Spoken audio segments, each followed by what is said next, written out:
Hello, all my little ducklings. Daisy here with you tonight, and well, we're gonna do a game thoughts video. I had Daisy on for her initial video here just a few minutes ago, and I thought, you know what, this would be a good bad idea. So here we are. Today will be one of my actual very first Nintendo games, and that would be Double Dragon. Now, that's not my original copy. I got this one out of a bundle pack of games I picked off of eBay when I started to recollect. So, no, it's not my original 1980s copy. Sorry. But I did play a lot of it. Um, as far as favorite Double Dragon games, it definitely does not, totally hit on the list. But as for the few that I actually know and remember playing, well, it's in the top three for sure. I think I like two best, three maybe second, and this one probably tied with three. um, Overall, if you have no idea what Double Dragon is, it is a beat 'em up type game and a very low graphics Nintendo-y style beat 'em up game. It did have an arcade release, which was better. And you can tell it feels like an arcade type game because it feels like it wants to keep getting at quarters as opposed to your game ending. Yeah, there is that. There's a major fail in a game whenever it doesn't translate as well because of the lack of the quarter feeding function. And this one certainly hurts for that. But that's okay. I'll forgive it in the fact that it was an earlier Nintendo game and an earlier type port of this sort. Um, Arcade graphics are obviously better as well. I mean, again, early Nintendo, they weren't as clean on the better quality stuff. But still fun. One of the biggest things that the home port lacked the original did, the arcade cabinet lets you play as two players simultaneously. This game does not do that. And that would have definitely made this game a lot more fun. But, well, you get what you get. Lots of bad guys to beat up.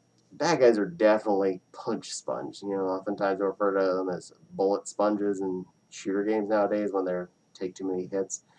These guys are punch sponges, especially some of the later characters, like the ones that look like very Asian fighter guys. I apologize. They were definitely stereotypical. I am not trying to be stereotypical. I'm trying to not talk stereotypically here. But the characters were very much made to look like, Japanese or Chinese street fighterying karate garb type people. But yeah, the further those guys start to get really punch heavy, you hit them so many times. You can power up your moves by using them enough. You'll get some improved attacks, but it's hard to control when you do these extra attacks. And when I was a kid, I didn't even understand how I got them, let alone how I used them when I had them. I was just always surprised when they worked. Yeah. And the bosses, the more boss-like character like a Bobo, are just kind of silly looking. I don't think I ever actually finished the game myself. I'm okay with that. The environments were kind of neat looking. Um, I definitely felt the whole street fight thing going on. I enjoyed all of the uh, buildings and interiors and the woods and whatnot. Especially for the time, it was definitely a interesting environment to look at while you were busy playing punchy punch with your opponents.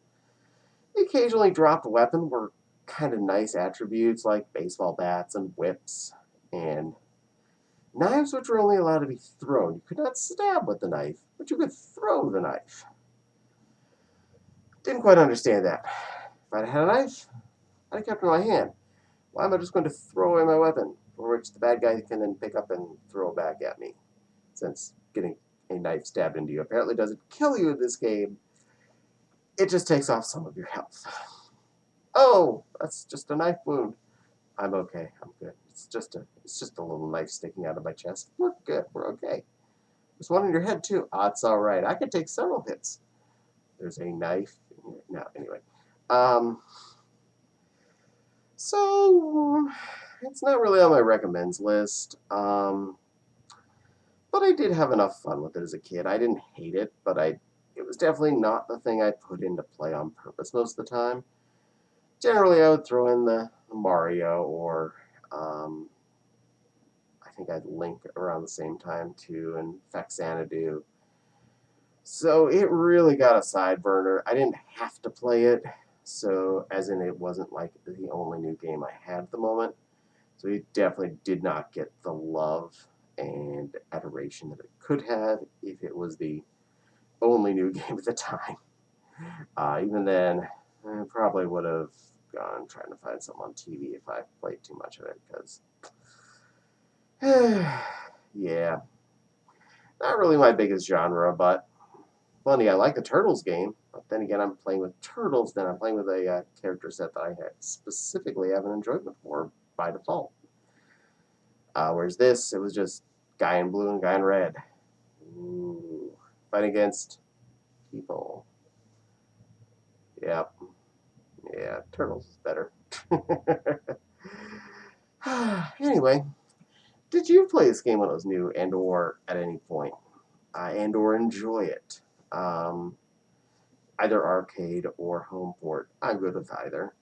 And I know it was ported to a lot of other systems overseas too. A lot of the computer systems had this game too. So, did you have any of those versions? Did you enjoy them? Um, Let me know. Um, and don't forget to like and subscribe and the little dingly bell. It lets you know when I post a new video, and that's always fun.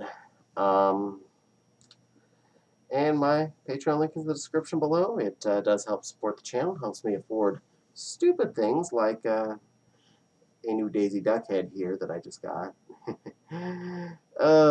It's going to be a while before Patreon pays itself off again. I just barely paid off that lamp, and what do? Yeah, I would have bought this anyway, but uh, that's the thing. Anywho, thank you all for watching.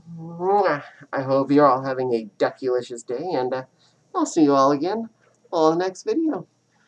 Quacky, quacky.